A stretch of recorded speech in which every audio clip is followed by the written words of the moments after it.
I have a private pension invested in various bonds, gilt funds, so the low risk stuff. So when I reach 55, I have access to this pension, which is later this year. They intend to leave the pension invested and go into drawdown. So something we touched upon earlier. Now, the question they've got is if they want to access the 25% tax-free portion, what are their options?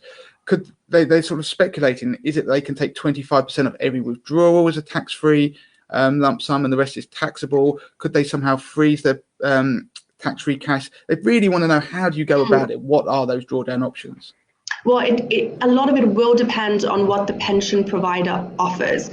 So certainly some providers do offer what's known in industry jargon as OFF+, and that means that for every withdrawal that you make, that 25% will be tax-free and the rest will be taxable. I think it's really important to bear in mind that as soon as you start accessing your taxable part of your pension, then the money purchase annual allowance will apply, which reduces the amount you can put into your pension. You may not be worried about that, but it's important to bear in mind if you do still plan on making contributions. It is also possible to take a small portion of your entire tax-free amount in the first instance. So I think one of the great misconceptions within pensions and within flexible drawdown is that the very first time you make a withdrawal, you should take out the full 25%. Well, that's not the case at all. It just so happens that within, I think,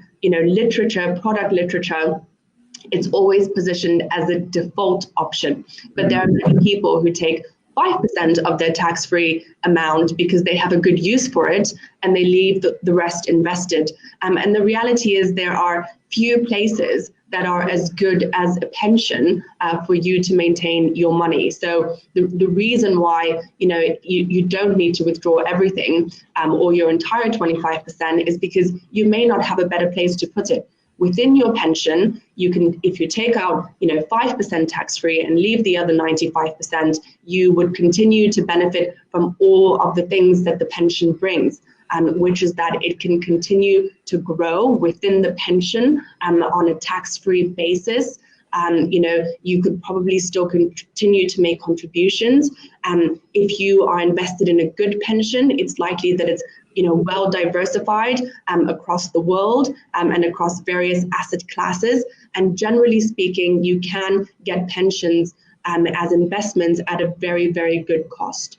And so those features are actually really, really difficult to replicate once you take your money out of a pension.